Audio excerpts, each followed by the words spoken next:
pa rin sa mga nangungunang kandidato sa pagkasenador sa Hatol ng Bayan 2025 ang mga pambato ng Alyansa para sa Bagong Pilipinas base sa pinakabagong pre-election survey ng social weather stations na kinomisyon ng Stratbase Group at isinagawa nitong March 15 hanggang March 20 kasama ang 1,800 registered voters sa buong bansa. Dito'y nakasaad na kabilang sa top candidates sina Congressman Erwin Tulfo, dating Senador Tito Soto, Senator Lito Lapid, Senator Bong Revilla at Senadora Pia Cayetano. Kasama rin dyan sina dating Senador Panfilo Lacson, Mayor Abby Binay, dating Senador Manny Pacquiao at Congresswoman Camille Villar. Ang frontrunner na si Congressman Tulfo, lubos ang pasalamat sa patuloy na suporta sa kanya ng publiko pero tuloy-tuloy lang daw siya sa pagtatrabaho at sa pag-ikot sa bansa. Everybody's excited, hindi lang mga kandidato pati mga botante. Siyempre, this is their time to choose their leader.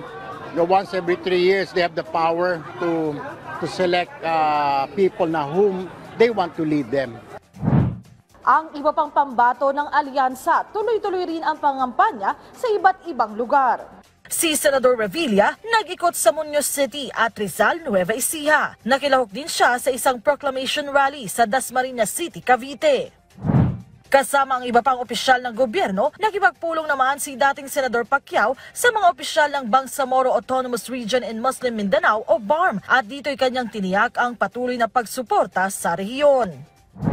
Sa isang panayam, isinulong naman ni Senator Francis Tolentino ang pagtatatag ng settlement sa mga isla ng West Philippine Sea para mas mapagtibay pa ang karapatan ng bansa sa naturang teritoryo.